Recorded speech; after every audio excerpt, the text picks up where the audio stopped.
মেয়েটা এত ভালো, লক্ষ্মী, কোনো কথাই কোনো উত্তর দেয় না। মেয়েটা ভীষণ ভদ্র, মুখে রাগ আটে না, যা কাজ বলি তাই করে দেয়, সংসারে সব কাজ করে দেয়, মুখ বুজে সব সহ্য করে। ছেলেটা এত ভদ্র, এত ভালো, মাটির নিচে তাকিয়ে হাঁটে।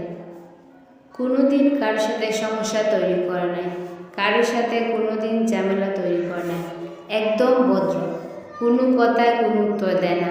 আমাদের সমাজ ব্যবস্থায় ভদ্র হতে গেলে, লক্ষ্মী হতে গেলে মানুষের কাছে একটা সার্টান ভালো ছেলে বা ভালো মেয়ের তকমা পেতে হলে যে কাজটা মানুষের করতে হবে সেটা হচ্ছে মুখে কুলু বেটে রাখতে হবে।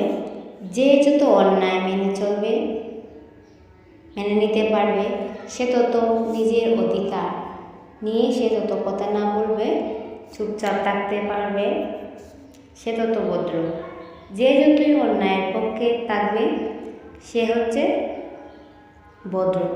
কিন্তু অন্যায়ের বিরুদ্ধে যদি কেউ কথা বলে, নিজের অধিকার নিয়ে যদি কেউ কথা বলে, সচেতন হয়ে যদি কেউ সচেতনতা ছড়ানোর জন্য যদি কেউ কথা বলে, যদি অন্যায়কে মুখ বুজে সহ্য না করে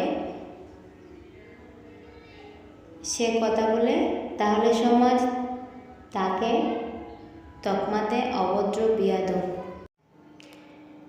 মানুষ আপনাকে চায়, আপনার সাথে যদি অন্যায় হোক, আপনার সর্বস্ব মানুষ নিয়ে যাক, আপনার সর্বস্ব অধিকার খর্ব হয়ে যাক, আপনি কথা বলতে পারবেন না।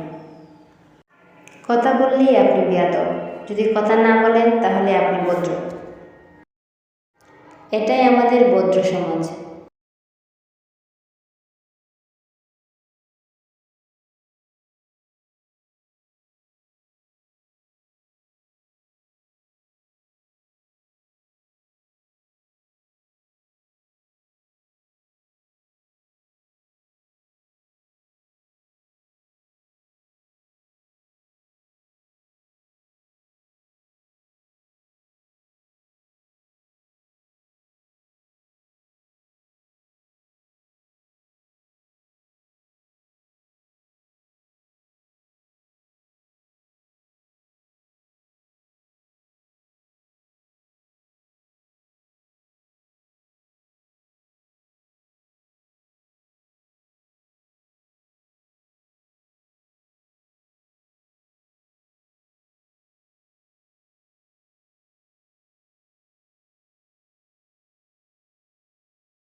Thanks for watching.